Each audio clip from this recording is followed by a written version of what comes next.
Hello, hello, hello. Welcome to Shared Space with Quita and Chap. I am Chaplain Lovelace, full-time volunteer chaplain through for the community through Baltimore City Police. I do not speak on behalf of the police department, thank God. Um, my partner Quita will be joining us shortly. And today's guest, we have Mosiah Fit. Just a little bit of background for me to share with you guys. Before we give Mosiah the mic. Mosiah Fit is a young man I met through the chaplain program. I I think that if you ask around the city, everybody knows him and everybody speaks highly of Mosiah. Reputation precedes you, brother. I've never heard anyone say anything bad, have anything bad to say about you. And when they did, you kind of question their context. Um, in my experience, Mosiah was a chaplain through the police department with us in the community, leader of the Black Wolves at Arch Social Club, owner and entrepreneur for Grandma Louise Pies, which he also led a mentorship program for young men through there. Man, a lot of great stuff going on in the community, Mosiah, and I think every Pan African event going on in Baltimore, you show up. You did the human RBG flag. So many things to talk about, and so many different amazing things that you're taking young men camping for camping experiences and teaching them how to swim, and like the list is just endless, brother. So it's let me just say up front, it's always been a privilege to follow you and see the things you're doing in the community, in my community, in our community. So welcome to the show, and if you just want to reintroduce yourself, the mic is yours, my brother. I think you did it all. Thanks for the intro. Um, I'm just on here today to discuss mental health and leadership.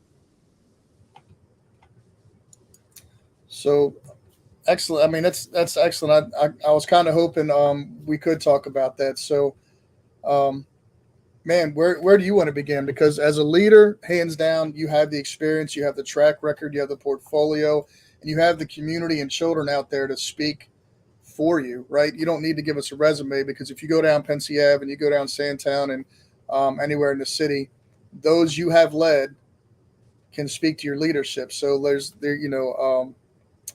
I just like to say that to our audience is that definitely that's always what struck me, even in class, even in the classes we did together. Like you stood out as a leader. You asked the hard questions nobody wanted to ask. You spoke the truth that people wanted to tiptoe around. Always respected that about you. Um, even to a fault, the truth is always on the tip of your tongue. Like it or not, right? Um, and so you're also here to speak to the mental wellness, right? So as we're entering into the holidays, and it's a time of like, people reminded of loss, people reminded of family members who they've lost or are incarcerated, or there's a lot of negative pressures on our mental wellness at this time, right? So maybe you can speak to that, or where do you want to begin on the conversation? So, is it a delay? There may be a little bit of a delay for you. Looks like All right, that's not going to affect anything. no, sir. We can hear you fine. Okay, okay. So, you know, um, coming with leadership, it brings a lot of stress, and depending on the person and their background, um, sometimes we hide things about ourselves. And I just I'm in a legal situation right now. For the first time in my life, I was arrested. I'm not going to go into details. My lawyer uh, advises me not to do that. But what I can discuss is stress, mental health, and leadership within our communities in the struggle. So I just want to give a little background. 2015, I got out of 2014, I got out of the military. Um, I served 3 years in the Army. The only reason why I got out was because my daughter died while I was serving. And I was married at that time. My daughter died in the NICU. She was born prematurely and she died from E. coli. Um, I went into depression. My wife and I both, actually, my former wife, and caused me to divorce, caused me to become homeless, and I started, doing some very bizarre things like sleeping in the woods and uh, climbing bridges and jumping in the zoo. Things people never known about me. All this has been reported and documented. The police department has found it. But a lot of bizarre behaviors. Um, all I can remember in the military is I was in special forces training, and I was exposed to uh, some training videos and things, and I had some nightmares after that, but not any kind of combat or anything like that. But come to find later on that you can actually get PTSD from non-combat related occurrences. Just by knowing someone died can be a PTSD for a person. I never knew that. Wow. So 2000, what were you saying? No, well, since we're just real quick, I wanted to comment when you explained that there was a season in your depression where you're homeless. Um, I remember not seeing you for like 2 years, and I was like, my man's fell off the map. And then when we did meet again, it was at that little fake beach by the harbor, and you were with your son. And so I didn't know any of this had transpired, right? I just knew like I hadn't seen you for a while, and immediately when you shared with me at that time that you had experienced homelessness, and some of your narrative and how and how you survived through that, and you came up out of that as an entrepreneur even, and you really you turned that into a positive. One of the things I did personally was I reached out to our chaplain group, right, and our head chaplain, Pastor Matt Stevens at with BPD, and I said, hey, like, what's going on with our circle of communication? What's going on with our faith based leaders, such that one of our own chaplains could experience his homelessness, and no one reached out, and no one tried to help, and no one said, "What's going on? Where are you at?" Like, it really disturbed me, and it made me feel like a failure. But as a group of alleged faith-based leaders who are in the community, when one of our own is going through this, and we didn't have the relational equity to know it, we didn't have the intimacy for you to trust telling us or reaching out. All those things were a problem for me when our so-called program was supposed to be serving the community. So when I reached out to them and I was like, "Hey, what's going on? Why didn't no one say anything, or why didn't we know about this?" Instead of like addressing the problem and trying to trying to figure out a better way to communicate and do things, they kind of hit me back real cruddy, and they were like, "Well, who said we didn't reach out?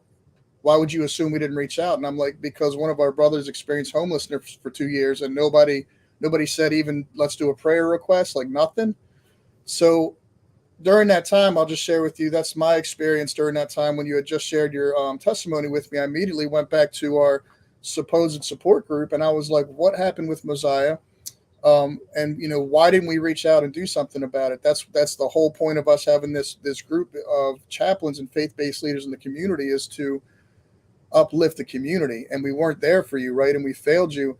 And they got defensive when I asked that question. Instead of saying, "What's he need now? Where's he at? How can we help?" They just got real defensive, and literally, like Pastor Matt texted me, he said, "Well, why would you assume we didn't reach out? Who told you that? What's kind of like." I didn't understand that at the time, but that was I just wanted to share that with me, because it made me think of that when you shared that in your depression you experienced homelessness for a short season. Yeah. I'll say between 2015 up to 2019, I never had stable home. Even when I was organizing with the Black Wolf Youth Scouts, there's been months I was actually living in my van. And you can ask the supporters that volunteered their time, the leaders, if this is true or not. Brother Leon, Brother Jamal, Brother Bryant, they can confirm that I actually was living in my van. And so, like, I just say that to say you never know what even our so-called strong leaders. or people who can appear to be doing great things could be going through. Um, just to show people, you know, when I went to the VA, this was about 2 months ago, they showed me these documents, and basically these documents are from 2015, uh, that shows that I actually applied for disabilities I was having on here. It says sensitivity, anxiety, depression, post-traumatic stress disorder, and sleep disorder. And I forgot completely that I actually put in a claim, and it says even homeless at the top. I Mm. forgot that I put in a claim with the military, when I got out. So leading up to that, I'll say the only thing that really got me grounded, that got me out of my psychosis or whatever you want to call it, was the Black struggle. Once I started studying people like Malcolm X, Marcus Garvey, Harriet Tubman, Dr. Khalid Muhammad, and people like that, I really began to, I guess, say, have some inspiration, and also applied my military training to the Black struggle. If you understand, like the Black Panther Party, they were sort of military like, so I was able to relate to their struggle. So that sort of got me grounded, got me focused. um 2019 is when I started the business, the Grandma Louise Pies business. I was homeless at that time too, but as people know the story, I used to use my friend's kitchen to cook pies in the beginning, and then I would just walk the streets of Baltimore selling these pies. But Baltimore City is like a combat zone sometimes. It's like a third world country sometimes. And I don't think, I'm gonna be honest, I don't think nobody walks the street more than me, simply because that's what I did to pay my bills. I walked from East Baltimore to West Baltimore to North to South, on foot, just to sell my pies. That's how I paid my bills. I also had a lot of anxiety. I've never been a person really be able to keep a job long, because I just had a lot of anxiety, a lot of issues dealing with big crowds. So working for myself pretty much helped me keep the anxiety down, and the fact that I was constantly moving. Like I can't stay in one place for too long. I like to keep moving, which is another reason why being a chaplain works, because we're always moving. Especially when you do the community walks, it's constant movement. So things like that help me. But I still never got over a lot of the environmental things that I saw every day. Seeing Black communities swarm with drugs, constantly seeing young Black boys being arrested, constantly seeing young Black boys killing each other, the dilapidated community, no investment. Also seeing uh, downtown Baltimore being built, but then like right across the street, the Black community is terrible. So to me, it's like direct neglect. You know, um, and then understanding the history of America with slavery, and seeing like every single time Black people tried to build something powerful, it was terrorized. From Tulsa, Oklahoma, to what Marcus Garvey built, to the Black Panther Party, and many more successful things. It's like anything that becomes too powerful and Black, our government has destroyed it.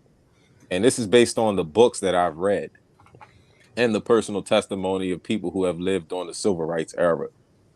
So I think a lot of that has a lot to do with my depression. Um, when I got out of jail, I was in jail for the first time in May.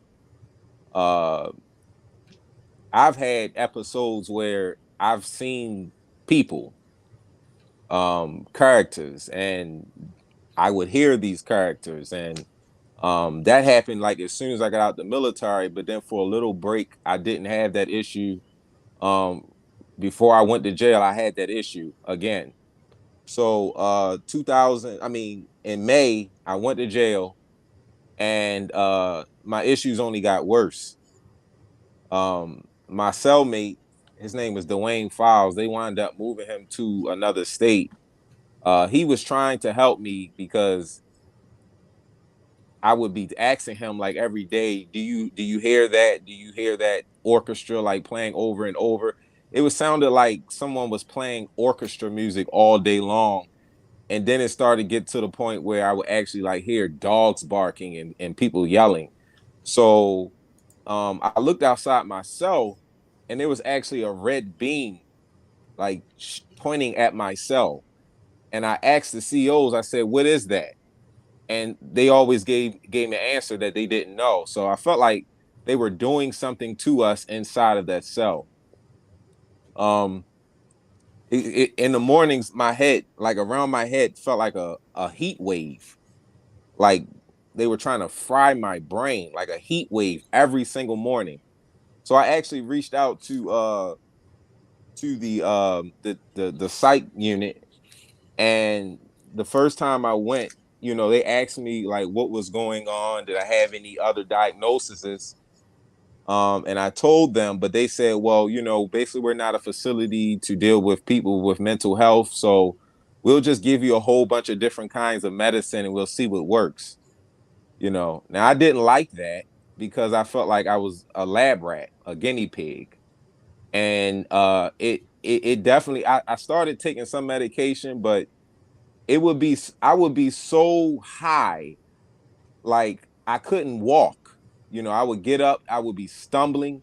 They were just giving me whatever. So my issues never got any better. And it got to the point where I was drawing pictures. Like I would be drawing pictures on my walls of basically people hanging, like hanging from a rope. And according to I have the manual here. According to the manual, it says in the mental health area, the part in the mental health form, it says if you are currently having thoughts of hurting yourself or others, or if you're aware of an inmate has demonstrated those thoughts, please notify any staff member immediately. Now, for like a whole month, these pictures, the COs, they were laughing at them. Uh, they would, some of them would just ignore them and Mm. smirk, and it was never reported. And I can remember like some of the names of those COs. So uh, I think like the next month, I think it was about the next month, it got so bad. I was putting tissue in my ear, like pushing it all the way in to try to stop the sounds, but it wasn't working. So it just became so unbearable. And I hate to share this, but it's the truth. I actually hung myself. Mm. And they pulled me down, and obviously I went to the hospital. When I woke up, came back from the hospital, they put me in this suicide watch room. Now, they put me in this room naked, and the room had poop on the walls, poop on the floors, had poop everywhere. And I asked them, I begged them. One of the officers' name was Winchester. I said, please, can you get me the social work? I need to be put in a better room than this. This room is driving me nuts.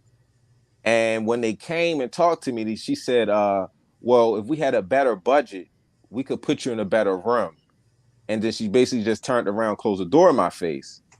So my issues were getting worse in that room. And it got so bad to the point where they claimed that I pulled the camera off the wall. So I got a charge from uh from the jail for destruction of property. And at the bottom of this form, it says not available to sign due to mental state. But they still charged me $1,000 for it while I was under suicide watch. Mm.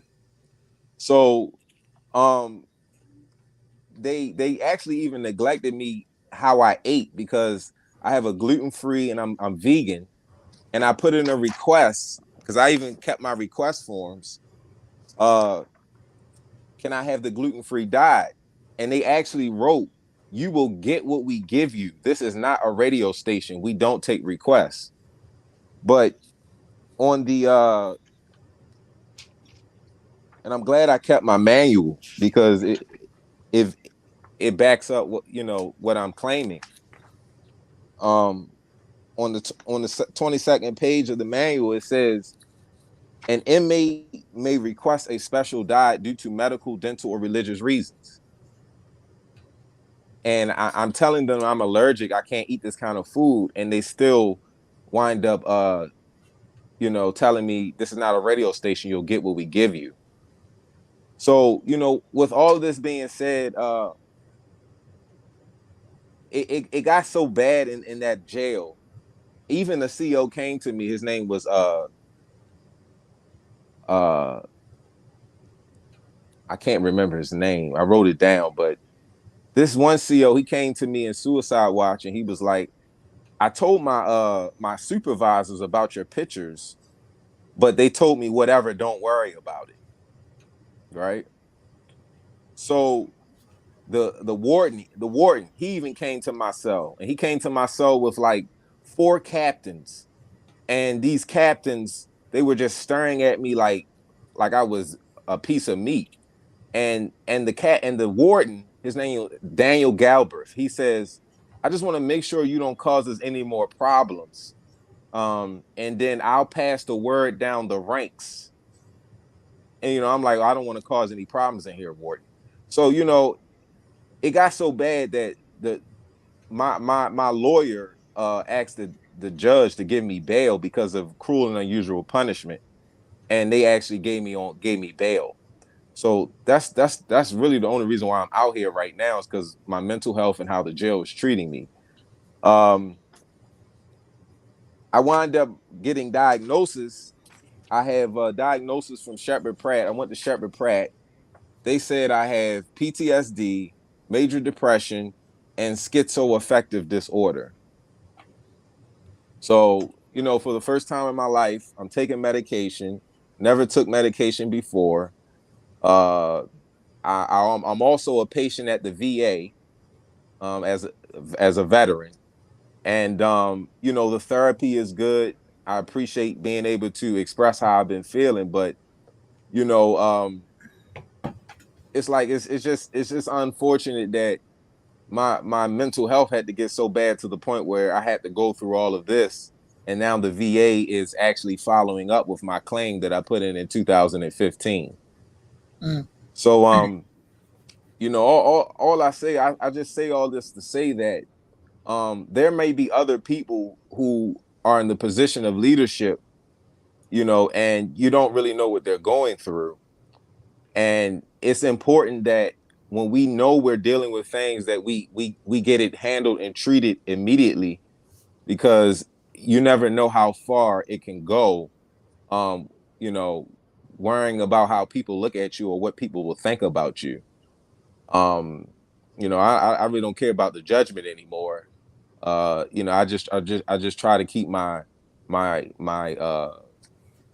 energy up. I try to stay as positive as I can. I try not to get so much into the depression. I have a son.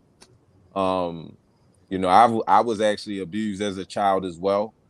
Uh, and I try not to put that same abuse on my own child. So, mental health is a serious thing. Um, I would say, especially within the Black community, because we are a people who have endured chattel slavery for almost 400 years, and then we basically just was told just to go work, but we never had any kind of mental rehabilitation for, I mean, the gruesome things that we experienced. You're talking about a people who literally was divided by their families. Like, I'm I'm from Maryland. Like, what does that mean? You know what I'm saying? I I know that my family has to come from someplace other than Maryland, because Maryland was a colonized state. I don't even know where I'm really from because of slavery. So it's like we haven't even been able to heal. We haven't even been able to deal with the trauma. It's been studied that trauma can be passed down from a mother into her child. Yep. You know, and I mean, just think of the generations of people who have been buck broken, the breeding farms. It was so bad in America where they no longer had to import slaves. They were able to breed slaves to the point where they didn't even need to import slaves anymore. So, you know, black folk really don't give themselves enough credit for their perseverance and their strength, because for us to still even be here on this planet in America is just amazing, you know, just absolutely amazing. So, you know, I just say all to say I'm still fighting. I'm still struggling. I'm still trying to go through this legal procedure. I have an evaluation for not criminally responsible from a doctor, and I don't know what that's going to go like, but I'm going to just be honest with her and tell her everything that I've been going through. But that's this week, and you know, I wasn't able to afford a private forensics doctor because they're like $6,000, and I wasn't able to afford that. But you know, I'm just still trying to stay positive as much as I can, and just share my story with people. No, so first of all, bro, like I can't even like just right off the tip of my tongue, man. I'm so grateful for your courage to be vulnerable, to get on the show and just share your truth, because it's not for everybody. Um, and so I just, I can't really articulate what how meaningful it is to me, and to the people who are listening right now that you're willing to share that truth.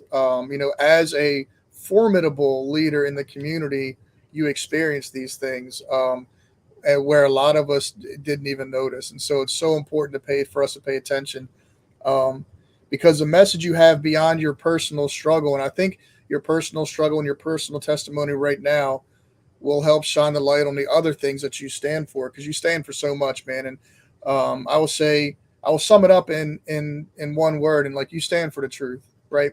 Everything you've ever done that I've ever seen in my experience, and this is my truth and my perception of you, is that you've always stood aggressively on the truth, and it frightened people, right? Because you were empowered by the truth.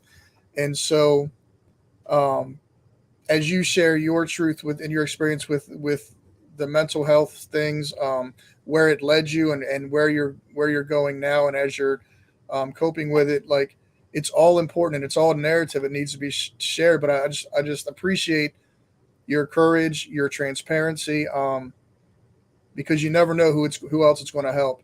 And then as you reflect on these things, and you share, and people are paying attention now to what's going on with you, it also helps you share your other messages that you have, like the other things that you have, you've been working on for so long, the things you've been studying about. And you spoke about Tulsa, and you speak about, like, you're very well informed on many things. And like, part of that is look around Pensy Ave where you serve, look around, Arch Social Club. And Pensy Ave used to be Black Wall Street in Baltimore. And as you already spoke to it, look what the society does when something is thriving in a black community, right?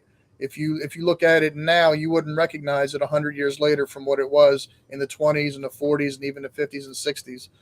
Um, so I just a couple of things going on there, man. I just really appreciate your time and you sharing some of your truth with us. And I think some people, like, I'll share with you that for me, um, when I discovered, or whatever, the things you were going through, I was I was ashamed that I that we weren't paying closer attention. I was not surprised, because I see the things the work that you do. I see the depth that you go for that, for that work, for that information, for sharing it with our young people, because you understand, like, our knowledge not shared is knowledge lost. And the wisdom you apply to what you do. I'll share with you one thing I always like to tell people when, if they ask about Mosiah Fit, right, is is one of my memories, is with the Black Wolves. And you had those commitment cards, right? And it had some rules on there saying, like, some of the, it said like, I will not sell drugs in front of elderly people. I wouldn't sell drugs to children or pregnant women, Yeah. right? So like, I love, I love the shit out of that, bro. Like, pardon my language, but it makes sense if you're in the community and you really know what's going on in Baltimore. That makes perfect sense, right? But to the people sitting on the sidelines or behind their church walls, they they shamed you for that, and they said, well, what is he supporting? Is he supporting drug dealing in Baltimore? Like, no, of course not. But like, they didn't understand, like, if you can have young, you're not in there pointing a finger at them saying like, stop selling drugs, this or that, right? You're meeting them where they're at in their space, and you're changing the way they think, right? And for me, if you had come up to me in my, as a teenager in the '90s, where I was doing similar behavior, had you given me that card, I would have taken the card and I would have been like, why shouldn't I sell in front of elderly people? Why shouldn't I sell to pregnant women? Why shouldn't I sell to children? Right? But it would get my own wheels turning, and you have now empowered me to change my own life with a simple thought or an idea. And so that's the power behind it's kind of the wisdom of the way that you do some of the things that you do in the community, man. And so, um, I don't know what the future holds for you, but I know that sharing this out here, hopefully we can gain more support. And people that know me, um, I look up to Mosiah as a young man. Like, I look up to him even now, um, because he's willing to come on here and share something that's very makes him very vulnerable, but it's his truth. And so as you move forward this week, I, like you already said it, like, the best thing, the only thing you know how to do is be honest. And I think that truth has carried you this far, and your story is far from over, bro. And I'm so glad that you were unsuccessful in your effort to hang yourself in jail, man. And I just I just want you to know, like, my tribe over here, whatever you need, we'll share that need, whatever is going on, whatever support you reveal to us. I hope that our tribe over here will come around that, and just give you whatever you need to be successful, to keep moving forward. There may be people ahead of you, where you're going ahead of you, that need your truth, and they obviously they need you, because that's where your journey's taking you. So, um, man, Yeah. I'm grateful. I'm grateful for you sharing, man. I think that I, like I said, I didn't want to jump right on you and reach out, and um, with everything going on, I wanted to be respectful of your space. I wanted to be respectful of you. I didn't want to bring you on to talk about anything you didn't want to talk about. And the things you shared are like very significant. They're very deep. They're very meaningful, and they're very sad, man. Like, they speak to a bigger narrative, a bigger picture. And I think everyone here that's like on the show watching right now, like, people keep tuning in. And I'm pretty sure people are kind of saying like, listen to this man's story, because it's significant, and it's not. You're not the only one. You're not alone. But I think people who haven't experienced these things are quite surprised at how people get treated in those facilities, how people get treated with mental illness, who are struggling with mental illnesses, um, the conditions that actually just perpetuate and make it worse, right? Like, if like you shared, like, for me, um, when you shared about being on suicide watch, and I've been in Hickey and seen some of the kids there, and it's you're already traumatized to the point where you're desperate and you don't know what else to do. So they put you in a space that traumatizes you more. And then they treat you in a way that traumatizes you more. And it's just not acceptable, right? And so, saving those documents and speaking up about it. And thank God, I don't know how to put this without it sounding wrong, but thank God it happened to someone like you, because you the dude that's going to shout from the mountaintops. You don't let stuff go. You hold people accountable. You stand so firmly on the truth, and you're so empowered by just the truth, man. That's what I always come back to when I think of you, is like, straight up, bro. Like, you and I'm the same way. Like, I'm the same way when you described about how you can't sit still. You can't sit in the same job. I don't think I've had a job for 5 years. I was in the military as well, and I got a other than honorable, um, and a lot of it had to do with like working under or for people who had no integrity, right? Like, I couldn't stand to be under someone who was not accountable to their own actions, and it just disgusted me when I see people who are not accountable to their own stuff. It's like, and you get criminalized for it, and you get put down for it. Um, but eventually, you make it past that hump to where now you understand how to navigate those feelings and that stuff. But Quita has Yeah. joined us, so I want to bring her on real quick. Um, Laquita Chainsey, how are you? I am doing well. I am doing well. My voice might sound a little crazy. I don't know where she went, but I am fine. I don't have COVID or the flu. I'm glad to see that Mo is back out and on hanging out with us and able to talk to folks. I'm sorry to hear about your experience, and in some unfortunate ways, I feel like a lot of us knew that these things existed, but more importantly, you having the resilience, the foresight just to document things like that means so much because unfortunately, you just saying these are the things that happen for some reason isn't enough. So kudos to you and thank you for always being available and speaking truth to power because that is difficult. Like, that is a heavy burden when people are saying other things and you're the only one that's like, no, this is what the truth is. So, again, kudos, Mo. I really appreciate you. Thank you, chat. Oh, and by the way, You're y'all, welcome. hi. Thank you.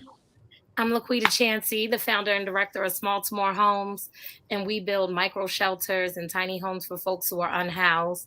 And homelessness is a real thing, and sleeping in public is illegal. So folks who are unhoused or experiencing housing insecurity are often targeted and marginalized. And so all of this kind of relates. So thank you for bringing me into the conversation, Chapo.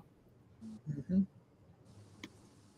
Absolutely. So I don't know how much you Yeah. caught of it either, but and I'd like to give the mic back to Mosiah, but he was speaking to some of the other things we talk about on the show about the struggle our communities as a whole, and like I'm perceived as white, and so I'll never say that I was I've I can never completely relate. But I've been the white boy in the black community, and I have mixed sons who identify as black, and so to that point, as I was speaking, is that I have to remind them like your origin story doesn't begin with slavery. Like the people they brought over here came from somewhere, and they were people and a community, and much more than just slaves. And so for my sons, we have to intentionally articulate that because otherwise society here would teach you like, oh, good for you, you rised out of slavery.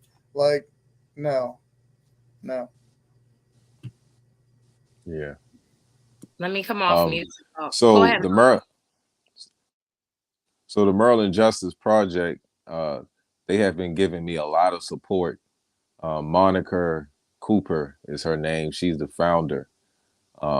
She has been helping me big time. Her and Miss Gwen Levi. Miss Gwen did 16 years and got out. Baltimore mayor made a big deal because I think they had like sent her back to jail for missing a phone call or something by accident. But they fought for her, and then she got released again. She's all over on the news. Just look up Gwen Levi. She was on the Steve Harvey show. So I work very closely with her, and just I was just so shocked and surprised. Even at my bail hearing, um, I had so many people there. It wasn't enough seats in the courtroom, and I mean the court at least had like 30 seats or something. I didn't know at that time because I was under so much heavy medication. I didn't know what was going on, but I saw it was so many people there. So I'm just very grateful for this community love that I had been receiving from people. Um, right, I had a fundraiser, legal defense fundraiser about 2 or 3 weeks ago at I think it's called Goldie Seafood, and we were trying to raise the 6,000 for the forensics doctor for NCR. Didn't get anywhere close to it, but I just appreciate everyone that has continued to donate, as they have.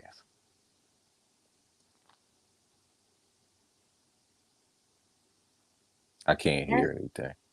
No, no, no. We weren't talking. We were just really just hearing what you said. The fact that one, you are responsible for proving that these things are true. Like, why?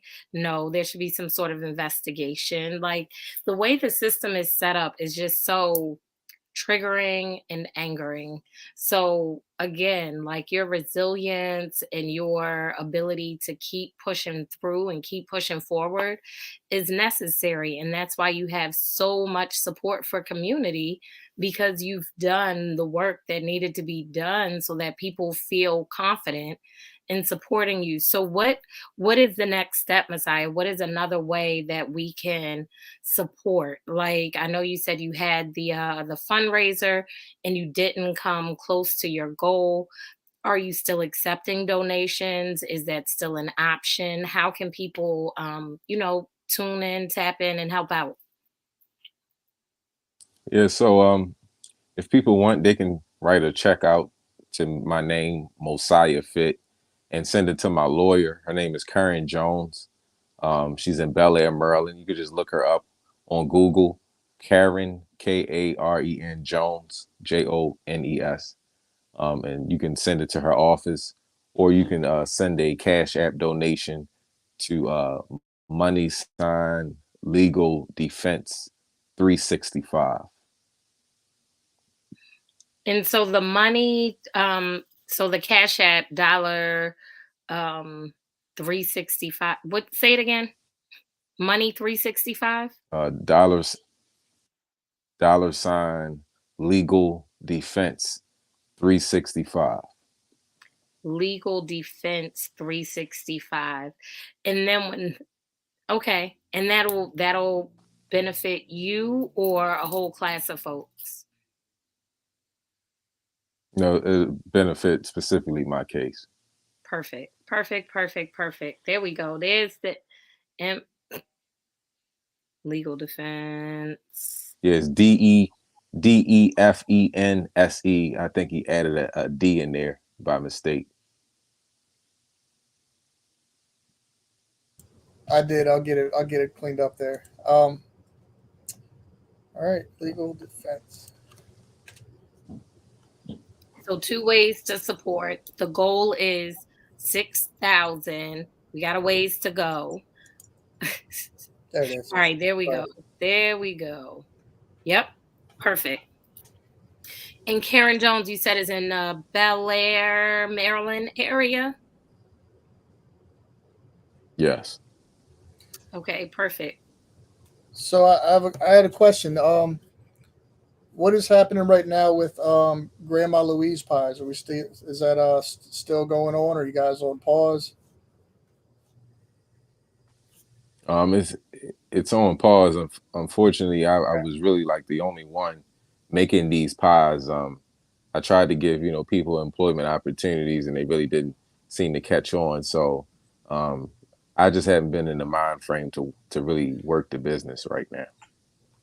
Understood. So I'd like to speak to that too because for a very short season I was a director over at Center for Urban Families with same group of young men that you would be reaching out to with your entrepreneur mentorship through the business. And one thing I discovered from my experience was that um, everything that you had to offer, some of the high school age kids there didn't wouldn't have had a capacity to even receive what you're offering, right? And I think that's probably like it's discouraging, right? Like you come into a space, you have so much to offer.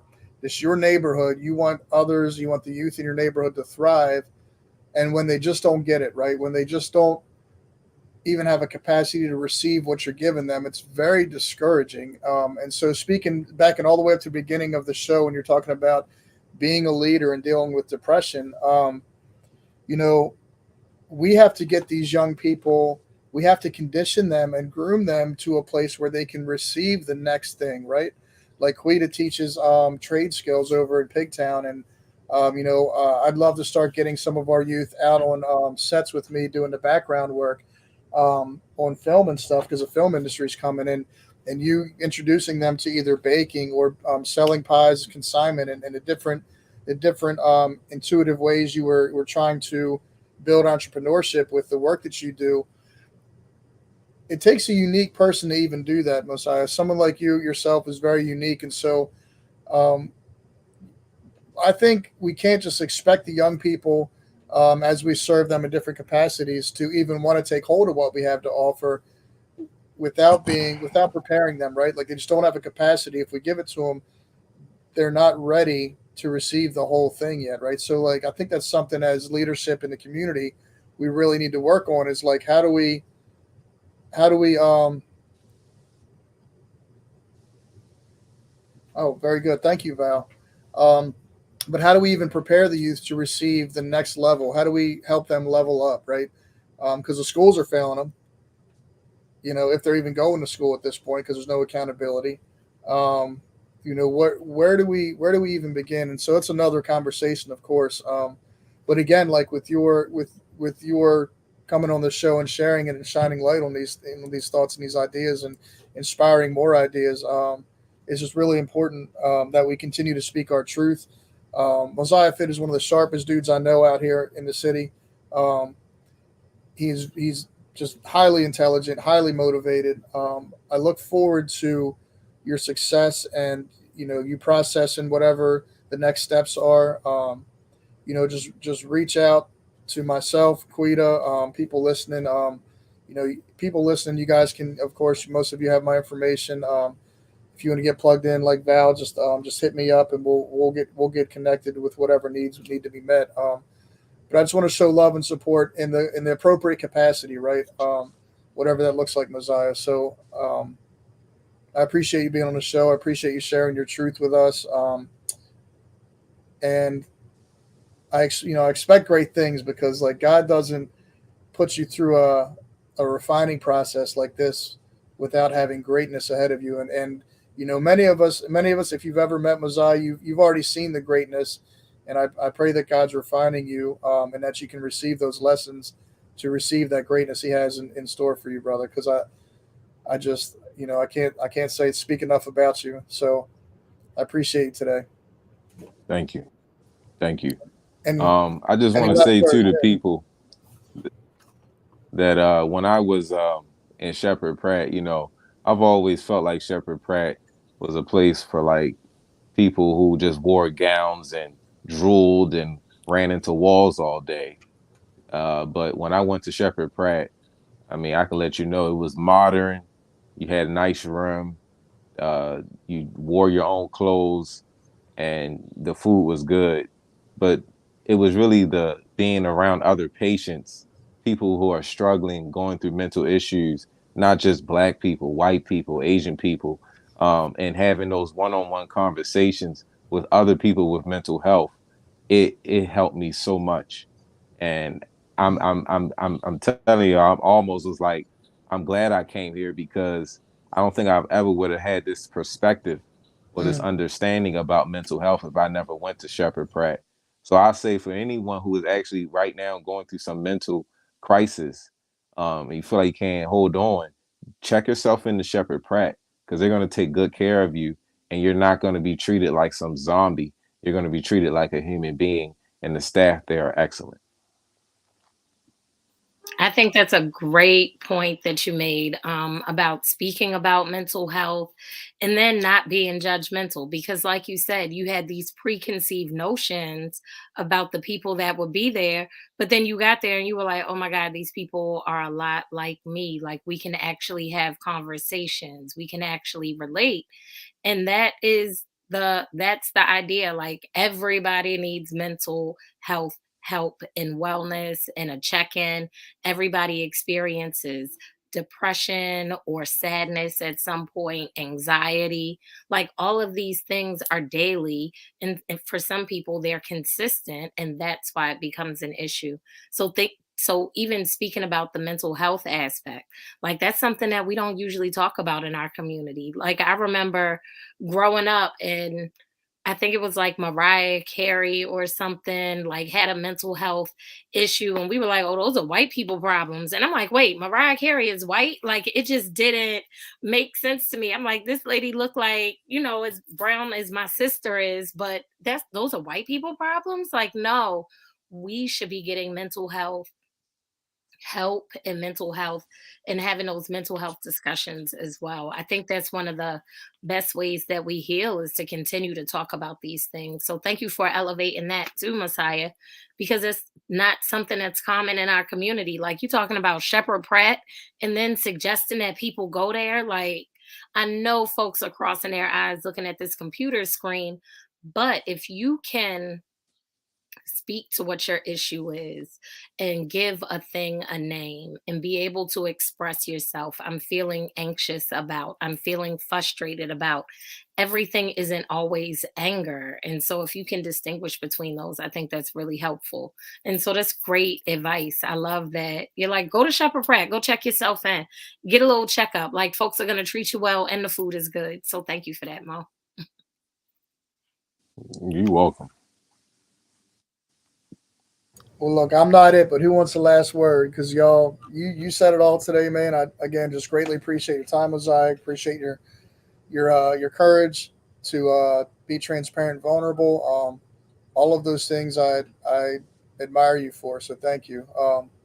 But yeah, if either you or Laquita want to take us out with a last word, we'll get out the way for the next show. Thank you for Mo, keeping this platform for the people. I really, I'm lost for words about how amazing this is. How this reaches out and spreads the word out to people and gets people's stories out there. I mean, this is powerful. Keep it up. Don't ever quit. I thank you accept. for that. Right. I accept and challenge accepted, right? Like Chap and I are gonna keep doing this, I but accept the making mission because space. look, Go ahead. I'm just going to share, man. Mosiah, I'm going to share with you, man. I appreciate that word of encouragement because I have like it's opportunities I've come to shut it down and so um, or to take a step back, and so I appreciate that encouragement because it's exactly why we decided not to. It's bigger than us. It's bigger than it's for the people, man. So thank you for that encouragement. But also like I was it's very sharing space. touched. Yeah, go ahead. Go ahead. I was very touched the last time I saw your show. I saw a bunch of youth, and that right there just said yes. They're heading in the right direction. Amen. We hold space for everybody. All the voices matter. All of them are a part of the tribe. It's what makes the community better. And listening to folks because everybody has a different perspective. So your experience, your story, your testimony, it matters. And shared space, I think we continue to show people that, like, regardless of how refined it is and how long you've been thinking about it, like, come and share space, open up to the community because I'm sure somebody's willing to help you or reach out and give you a resource or whatever that may be. So, yeah, like just plug in Mondays, 7 p.m. Why was I about to say 7 a.m.? That's crazy. Monday, 7 p.m., shared space, Laquita Chansey with my guy, Chap O. And Chap, you got anything exciting coming up? Yeah, so yeah, I guess we'll take the time to do that real quick. So mid December, we have a Breadcoin interest meeting. So breadcoin.org, if you're not familiar with the program, please check out the website, reach out to me for more information. We need more restaurant partners in our neighborhoods. The more restaurant partners we have, the more neighborhoods we can feed with our donations. We need more donations, but we'll let somebody else worry about that because we're out here feeding people. So get us some restaurant vendors. If you need the resource, people that need some food, man, just hit us up. We'll point you in the right direction. Mid December, December 16th, I think is a date. I'll be sending out emails to people I know and to the tribe. So guys, come through, get information about Breadcoin, see how you can plug in and help not just feed the community, but support our local business partners. Okay, and last thing, chap. We just did our last wellness walk at Lake Montebello, so we will be back in the spring. What is going on at Agoji? Yeah, so I didn't even get to share with Mosiah yet. So in Bel Air Edison, we have a Gogi project, which is a boxing gym and mixed martial arts gym. So we teach after school program between 4 and 8:30. We have free boxing and jujitsu and mixed martial arts for the children, 17 and under. The first hour of training is academics, tutoring, homework assistance, and we teach them Spanish. And then they go into the jujitsu. They hit the mat, and then they go in the ring and hits and learn some boxing skills. So all these things are free to the youth. And on Sunday mornings, Saturdays we have Saturdays is 8 to 2. We have adult classes from 6:30 to 8. We have adult classes Saturday from like 12:30 to 2, and then 8 a.m. at the gym is adult classes, more casual intro or like beginners class. Um, so the address for the gym is 3205 Bel Air Road. Please stop through, meet the staff, meet the crew, feel the energy, man. When you walk in there, there's a tangible energy of positivity that we're pouring into the community there. So join us, hit the mat with us, put the gloves on with us, whatever it takes to empower our youth, man. Thank you. Send me the info, please. I'm going to do it as soon as we get off of here, brother. You got it.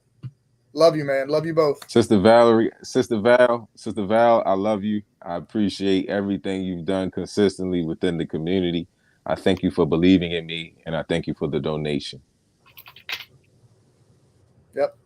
Love y'all bunches. Thanks for coming out. God bless and good night. We will see y'all next week. Stay out of trouble.